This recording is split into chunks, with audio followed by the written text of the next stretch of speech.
Karena itu tadi sama Om. Aku juga ngerasain kok apa yang Om sering rasakan. Berani mulai kan, aku bilang tadi kan. Selalu kita dianggap gila kawan ini. Itu aja cakapnya kan udah bikin kita sebenarnya selalu tersenyum dan berpikir indah. Ketemu lagi dengan Senyum Om Bahar. Hari ini kita kedatangan tamu istimewa, orang yang muda, ganteng, visioner, Dr. Immanuel Prasetya Ginting, SSM Hum. Gitu ya Bang? yes, Wih, lengkap ya. lengkap. Dipanggil Manu Ginting. Bang Manu Ginting. Wah, luar biasa ini. Biasa beliau kalau ngomong, kalau nggak ditahan nanti berhenti, nggak mau berhenti. Iya. Bang Manu, Siap. kami sangat senang hari ini kita bisa bincang-bincang. Bang Manu ini di kalangan orang muda sangat dikenal sebagai orang yang kreatif, khususnya di dunia filmmaker ya Bang. Ya, kebetulan udah itulah sekarang fokusnya. Fokus di situ ya Bang. Fokusnya di situ. Jadi memang bukan cuma film sih, kalau lengkapnya sebenarnya di film, video dan animasi. Itu lengkapnya. Konon Abang juga sempat berpengalaman kerja di Daily TV kalau iya, awal-awal berdiri Daily TV dulu, pertama kali berdiri Manu Project Pro juga itu sebenarnya dengan Daily TV. Dari 2004-2005 pada saat itu. Oh gitu ya Bang. Jadi pengalaman itu bikin Abang semakin matang. Ya, akhirnya mengkerucutkan untuk ke film lah. Karena kalau untuk penyiaran sendiri, toh memang sekarang udah, dari dulu sebenarnya udah dipredik, kalau penyiaran itu nantinya pasti akan bergeser ke video. Ya. Karena dulu itu belum populer ya, siaran-siaran berbayar kan belum gitu kan. Tapi aku udah prediksi Bang, bakal TV susah. Gak mau dipanggil Abang, panggil Om. Panggil Om. Om. Jadi sebenarnya udah diprediksi Om. Kalau dulu itu memang, kalau dari penyiaran itu, karena dulu ada TV berbayar kan Om. Ya. Itu dulunya itu aku udah predik, ini video nih bakal maju. Karena memang banyak lah masalahnya kalau lembaga penyiaran ini gitu loh. Apalagi dulu kita bisa lihat kan penyiaran nggak bebas. Begitu bebas akhirnya acaranya sampah semua Om. Jadi gimana mau dibilang? Sampai seperti itu ya pandangannya. Pandangannya begitu. Makanya aku pikir aku udah punya pengalaman di televisi, tapi namanya broadcasting ya. Cuma aku ngambil tetap jurnalistiknya aku iya. Ya jurnalistik. Iya. Karena aku juga untuk udah sertifikasi profesinya jurnalis utama dari IJTI. IJTI ya. Ikatan Jurnalistik Televisi Indonesia. Bang Manu kan terus melihat nih adik-adik sekarang, atau katakanlah teman-teman sahabat-sahabat muda banyak yang bangkit dengan film indie. Oh oke. Ya. Sejauh ini gimana kira-kira perkembangannya? Jadi sebenarnya mulainya bukan dari film indie justru.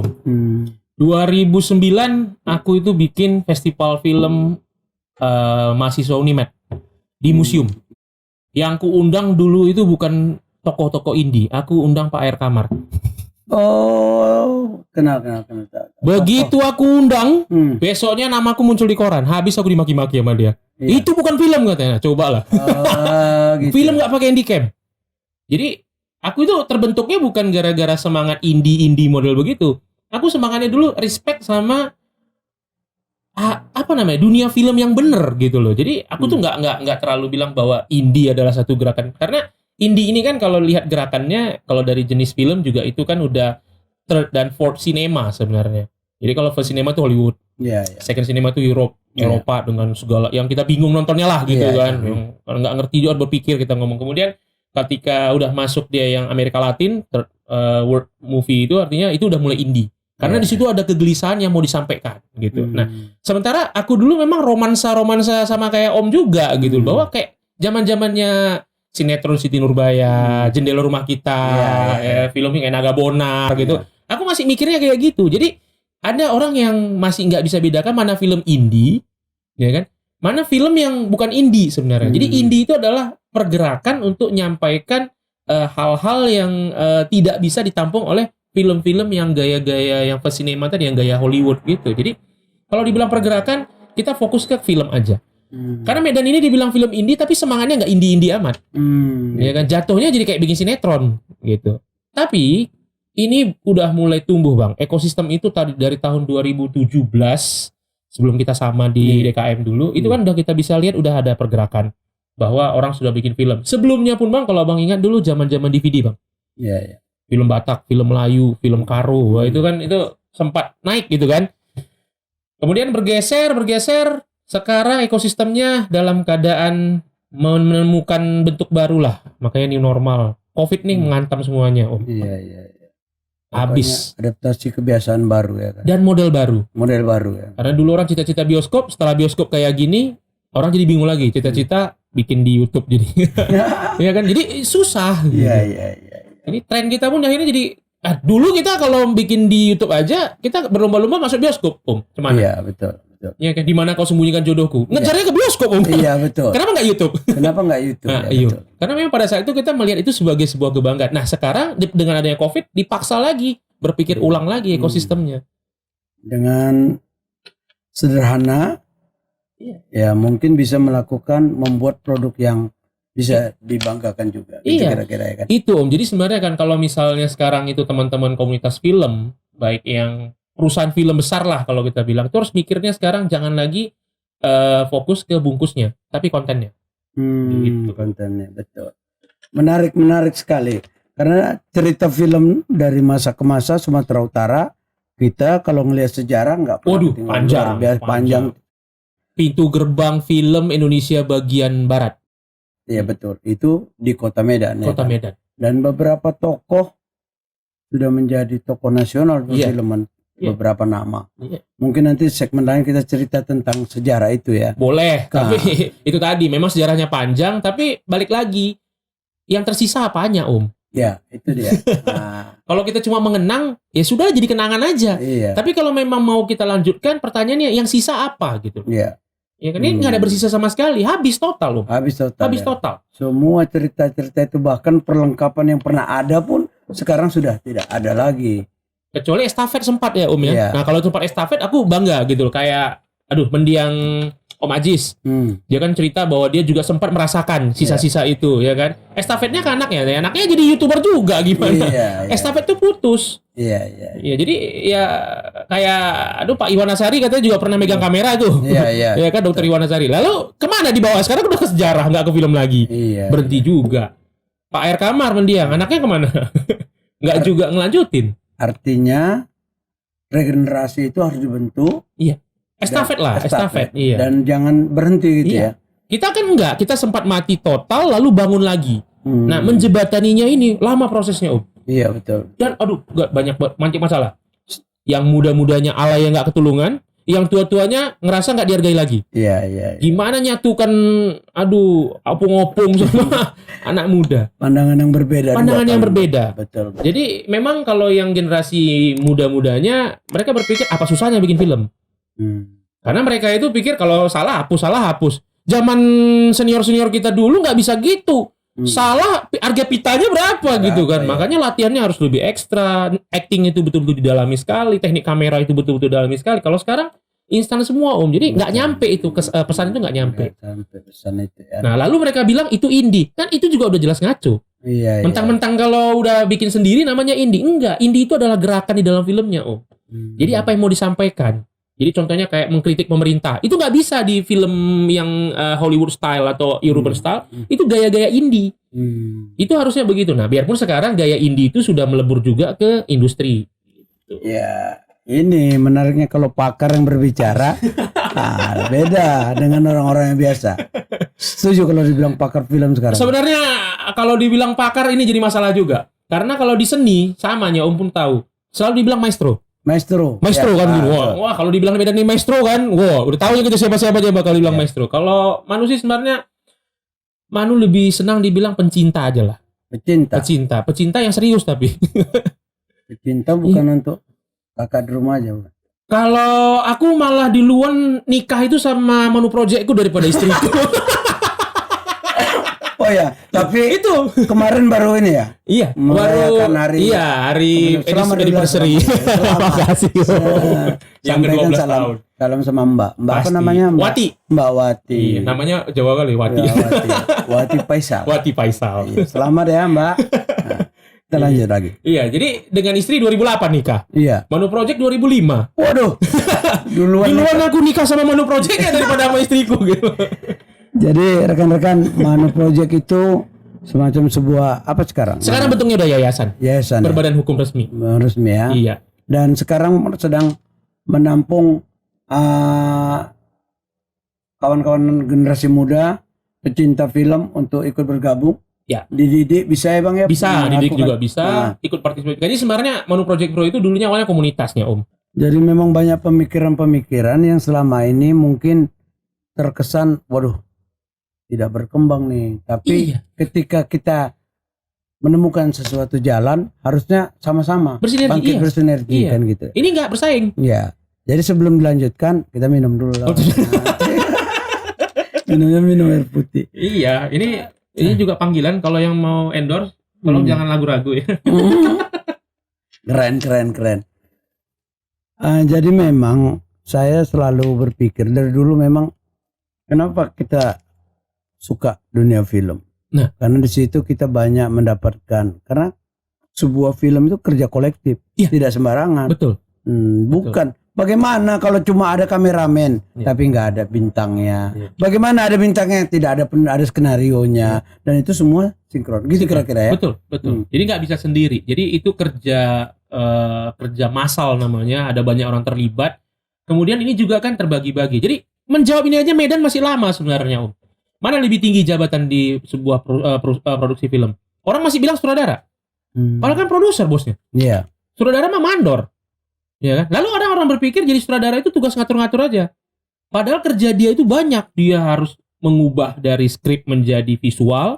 Dia nentukan shot. Iya. Ini enggak, kameramen disuruhnya. Udah kau pokoknya atur aja lah. Gambarnya kau yang bagus aja lah. Pokoknya. Maunya kayak gini udah.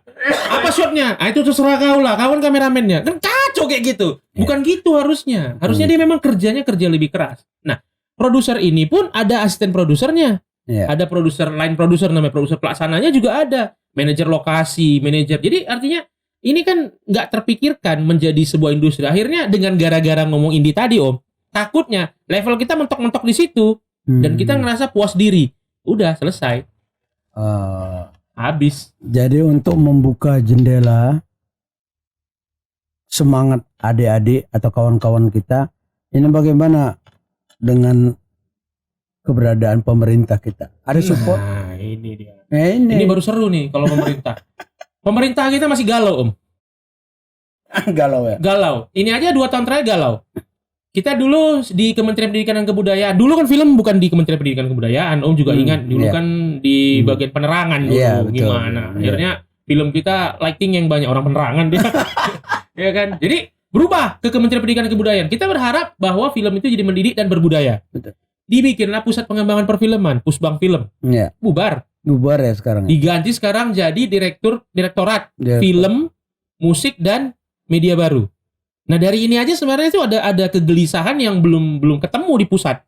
Nah, kita bilang di Medan dan di Sumatera Utara gitu kan. Ya, ini aja karena kita nih makanya ada komite film. Iya. Kalau enggak masuk kemana coba? Teater juga kan? Masuk gitu. Nah, terus pertanyaannya, berani-beraninya kalian bikin komite film? Memang siapa kalian? Kan itu pertanyaan juga, Om. Selalu kita dibilang pandai-pandaian pun Om Bahar itu bilang-bilang dia orang film. Si Manu itu lagi siapa? Yang kayak gini-gini lah yang kita hadapi cemana, Om? Iya. Ya kan? Akhirnya apa? Ternyata pemerintah mau dengar. Nah, cuma pemerintah sendiri galau. Ditanya, apalah pembangunan yang mau dilakukan untuk perfilman Sumatera Utara? Kan gitu. Nah, nggak ada. Apa Om yang mau dilakukannya? Aku juga sekarang aja baru terasa agak ada lumayan Pemko itu ternyata pajaknya. Cuma itu perlu kita revisi. Katanya kalau mutar film nggak pakai ruangan ber-AC, pajaknya 0%.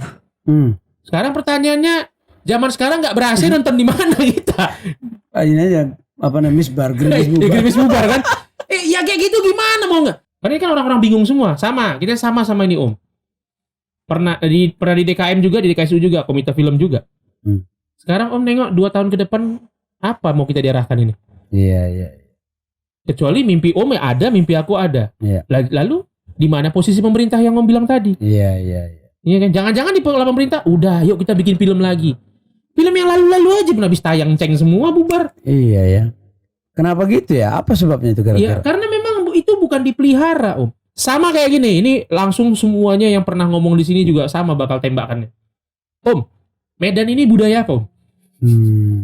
Susah dijawab loh. Iya. Apa kebudayaan Medan? Kalau Bali jelas Om ya. Jogja jelas Om.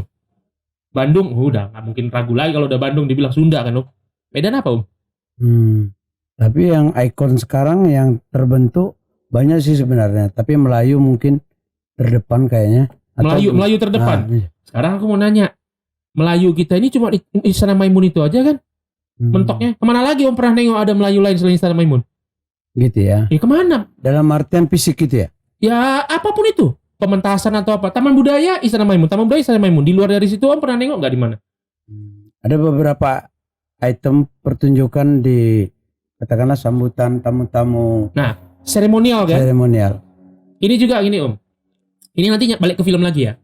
Aku kemarin baru mendebat ada orang ngomong di grupnya Membangun Tanah Karo. Katanya dia rindu pingin dibangun 5 rumah adat Karo di Walujabu. Mewakili marga-marga. Yeah. Aku rindu. Aku jawab. Dulu itu rumah si Walujabu dibuat. Itu karena memang ada orang tinggal di situ. Dengan semua tatanan hidupnya. Makanya dibuat rumah itu. Nah sekarang kau bikin rumah itu buat apaan? Kan jadi monumen Om. Tomo, ini sekarang nih Samosir. Itu kan gara-gara geopark. Pertanyaannya, dibangunlah sekarang patung-patung si gale-gale atau pinggir jalan. Dulu si gale-gale dipakai orang kan karena ada ritual tertentu. Yeah. Jadi kalau untuk dipajangan aja nggak bisa Om. Makanya kita harus bikin tempat hidupnya. Ya, terkait dengan perawatan lagi misalnya. Iya. Kalau memang orang film, komunitas film, tiap hari dia itu bikin skrip film, latihan bagaimana membuat gambar-gambar yang bagus, lighting dia bangun, ya kan? Ada forum-forum filmnya. Ini nyari forum film pun awak di kafe. Ya kan tempatnya nggak ada Om. Nggak ada. Nggak ada tempat nonton yang asik. Tempat nonton, tempat diskusi nggak ada. Atau ya masa bioskop pun kita tahu ini kan bisnisnya. Oh mana peduli dia orang mau main film atau apa, mana dia peduli. Yang penting bayar. Iya. Kalau yang kayak gitu Om itu namanya bukan ekosistem. Jadi dia tidak terbangun sebagaimana mestinya dan harapan kita ya. Iya. Jadi nggak menumbuhkan namanya. Jadi itu udah bayarnya kayak udahlah yang penting ada anggaran ke situ. Nggak bisa begitu. 200 miliar pun dikirimkan ke situ Om, nggak akan tumbuh-tumbuh. Karena memang harusnya tanpa uang pun, kalau memang niat kita menumbuhkan, tumbuh itu. Atau solusinya barangkali SDM-nya, manusianya. Sekarang kan kita punya pilihan nih. Ada sekelompok orang untuk menyenangi film. Itu aja udah terbagi-bagi ya. Ada yang hanya sekedar mau lihat, ada yang hanya menunjukkan bahwa aku kepingin tahu tentang film. Nah, itu gimana itu? Om, SMK jurusan multimedia ada di Medan Om? Ada. TKJ ada. Broadcasting ada. Bentar lagi kalau ada film dan televisi lagi. SMK tamat kemana Om anak-anak itu semua? Kampus film ada Om. Potensi utama. Aku sebut merek tuh ya. Iya. Jurusan film dan televisi. Tamat kerja di mana Om? Iya kan? Nah, sekarang masalahnya kalau dia habis tamat dia juga jadi tukang rekam podcast juga, syuting wedding juga. Ngapain dia kuliah film? Coba itu loh pertanyaannya dulu. Sumber daya kita nggak kurang, banyak. Ya. Banyak. Belum lagi yang anak-anak kita yang kuliahnya di Jawa, ngambil jurusan di KJ isi, pulang ngapain dia di sini coba? Iya kan? Atau bagaimana solusinya? Manu Project menjadi membuat semacam proyek percontohan, kita kumpulkan orang ini. Mungkin udah pernah ada pemikiran seperti ya, pemikiran orang-orang yang pernah belajar tentang film, kemudian kita kumpulkan, kita ajak ngobrol, apa maunya, kita ikut sama-sama bangun, mungkin nggak? Pernah tapi bukan kami, Om. Karena kami tetap mengatakan kami bukan sesuatu yang spesial kali gitu loh. Kami adalah muncul dari kegelisahan juga sebenarnya. Daripada kami stres bilangin ke orang, bagus kami ngasih contoh sendiri kan gitu. Satu aja Om, kita berpikir kalau namanya festival film apa Om? Sampai sekarang orang festival film ini kan lomba film. Iya. Ada pialanya, ada jurinya. Festival namanya kan pesta Om. Ya namanya pesta ya, kayak mana pada dasarnya orang pesta lah. Kumpul semua sutradara di situ, kumpul semua aktor di situ, cerita-cerita ya kan. Seminggu di situ kumpul semua, mutar film semua. Diskusi jalan semua, sutradara semua diskusi, ya kan? Lalu ada rasa menghargai. Film kau yang mana? Aku nggak pernah nengok. Ini film aku. Ya kan? Kemudian dari kumpul-kumpul itu semua sama kayak pesta lah. Kita pilih siapa yang datang dengan gaun terbaik, jas terapi. Ya, Itu kita nilai sama-sama. Siapa yang ikut festival itu, filmnya yang paling bagus, itu kita kasih penghargaan. Jadi nggak lomba. Ini festival film semua di Medan, semua lomba, Om. Betul. Akhirnya yang ikut yang nggak pernah bikin film, yang baru kali itu bikin film, dia kirim. Dan terus di situ dia nonton cuma nunggu penjurian. Kayak mana? Kapan dia ngomong sama senior kita yang pernah jadi sutradara? Iya, bisa ini ya. Iya. Terjadi dialog, ya kan? Kita kalau ke pesta kita jumpa Wak kita kan, kita dengar cakap dia lah pula. Iya, Wak kayak mana dulu Wak, kalau masa Wak dulu. Itu nggak bisa Om, kalau masih itu satu Om ya. Jadi kalau Om bilang tadi Manu Project bisa nggak ngumpulin orang kita bangun? Ada banyak kali PR kita ini Om. Memang masalahnya sekarang kita nggak paham apa yang sedang kita buat. Ini juga yang jadi masalah gitu loh. Kita bilang kita film. Iya. Kadang-kadang memang itu yang terjadi ketika kita mau melangkah. Ada semacam, wah, bener nggak yang aku lakukan? Nah, iya, keraguan itu. Keraguan itu. Karena itu tadi sama Om. Aku juga ngerasain kok apa yang Om sering rasakan. Berani mulai kan, aku bilang tadi kan. Selalu kita dianggap gila kawan ini.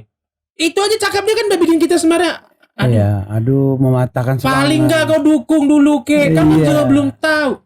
Itu kebiasaan orang Medan pula. Iya. Cepat kali. Cepat kali, ya kan. Mempoklek kan istilahnya kan. Apa pula film kau? Apa pula film aku, Bah? Makanya kami nggak mau yang gitu-gitu. Kami di yayasan, kami berproses. Mana kan? Ini kemarin ngomong-ngomong sama rekan-rekan yang dari komunitas India, Tamil. Aku bilang, Medan banyak. Dari dulu sejarah loh. Cuma kenapa nggak ada film India Medan? Di YouTube ada. Orang itu yang nirukan video klip film India ada. Oh, cantik kok bisa. Loh, kenapa kita nggak punya film India? Kita kenapa nggak punya film Tionghoa? Singapura bisa loh bikin film Tionghoa. Chinese film bisa. Iya. Ada Indian filmnya Malaysia juga ada. Betul. Medan ini nggak bisa kayak Bandung, Jogja. Karena Medan ini, lagi-lagi, kota Medan kan yang bangun Belanda, Om. Oh gitu pula ya. Iya kan, itu Medan jadi ini Belanda. ya. Jadi latar belakang. Nah iya, kan kita gedung pertunjukan kita juga kan Belanda yang bangun. Kalau memang mau cerita Melayu, Labuan Deli lah. Sekarang kita tengok di Belawan aja, bentar ada lagi orang berkesenian Melayu. Itunya titiknya Deli Tua. Itu kan dari Deli Tua yang awal. Kita tengok di Deli Tua, apa ada perkembangan kebudayaan kesenian di sana? Nggak ada. Makanya kayak ketoprak dor apa segala, aku salut gitu loh. Mereka tetap mempertahankan itu dan tetap hidup dalam dunianya itu yang dia bangun gitu kan. Jadi kayak di sini itu gitu. Tapi kalau kita film ini Om, tadi susah. Budaya kita memang kita punya studio film, tapi kita nggak menjadikan studio film itu jadi kayak ekosistem tempat bertumbuhnya film dulu. Jangan-jangan studio untuk duit nih ujungnya. Takutnya Om tidak membangun. Atau begini, benar atau tidak, orang-orang yang terjun ke dunia film, katakanlah sampai hari ini mereka tidak mendapatkan finansial yang berkecukupan misalnya di Medan misalnya kan. Nah ini gimana kira-kira? Lagi-lagi kenapa orang tidak mau mencantumkan KTP-nya sutradara film? Gak ada duitnya. Tapi coba kalau badan usaha perfilmannya jalan Om. Hitungan di Manu Project aja lah kita hitung. Ini buka-bukaan ini lah resepnya. Kami punya bioskop mini. Ya kan? Kursinya kenapa saya buat pas jumlahnya 40? Ya kan, 4 itu kan sebenarnya angka gak cantik sebenarnya kan. Enggak gitu aku mikirnya Om. Karena aku mikir nonton paling murah 25.000. Sekali pemutaran 1 juta. Cuma perlu 2 jam. Ya kan? Kalau 1 hari bisa 4, kan 4 juta 1 hari. Iya, betul. Seminggu. Kan duit kan? Iya. Tapi satu aja, filmnya bagus enggak? Jadi jangan sampai orang sampai jerah nonton kan itu. Medan ini enggak kayak gitu pula. Bagus enggak bagus, yang penting dia ikut main, nonton dia. Sekeluarga dibawanya Om. Tapi itu pun kita nggak mau menggalinya. Jadi kalau ada orang udah main film sekali, film berikutnya nggak main lagi dia Om gitu loh. Sarukan kan itu tuh aja yang dipakai orang, makanya jadi bintang dia kan. Jadi bintang itu kita yang bangun. Ini jebolan dari ajang-ajang lomba-lomba yang di nasional aja pun pulang kemari nggak jadi bintang sama kita. Ya kau lah. Nah, itu masalahnya. Atau itu faktor cuek tadi antar bisa sesama. jadi, bisa jadi. Masyarakat tentu ikut menentukan itu ya. Lah iya, kemudian ketika masyarakat sudah mengerjakan itu, masyarakat jadi balik lagi. Bisa makan nggak jadi orang film? Itu dia. Balik lagi kan. Banyak karena ada beberapa kawan yang bergabung di KFT ya dulu. Iya, KFT Medan pun ada. Iya, KFT. Gabung bercerita yang kalau ketemu saya berkesan Asik nostalgia aja. Nah, ya itu tadi. Dia cerita dulu saya ikut dengan Teguh Karya, ikut dengan Slamet Raharjo di Jakarta. Nah, pertanyaan setelah pulang di Medan, dia kehilangan. Mereka nggak bisa bikin studio kalau gitu terus, Om. Cocoknya mereka bikin museum. Museum ya? Ya iyalah. Orang isinya semuanya Nostalgia. Nostalgia Dan kenangan. Tapi kalau mereka betul-betul mau bikin studio, mereka siap untuk regenerasi. Untuk meneruskan tongkat estafetnya. Anakku belum ya, Om ya. Adikku enggak, Om. Makanya mahasiswaku. Estafetnya kasih sama mereka. Ini udah mulai loh film. Ya kan, siapa pikir-pikir orang ini? Iya. Iya kan? Orang mahasiswaku entah dari mana, dari Tomok sana ya, juga bukan keluarga dekat. Tapi estafetnya aku sambung. Nanti ada ya. Anak-anak yang sekarang yang SMK itu sekarang yang magang tempat kami, itu siapa juga kan kami nggak kenal. Tapi nanti dari mereka itu ada juga yang tokoh estafetnya bisa teruskan. Paling nggak kami udah mulai, Om, itulah. Jadi kan, nah terserah orang mau cakap apa, orang kan taunya cakap aja. Iya. Apa yang kita buat, kadang orang pemikiran macam-macam ya kan. Iya. Pokoknya kita buat supaya nggak apa kali ya kan. Itulah. biar nggak apa kali, kita itukan aja lah.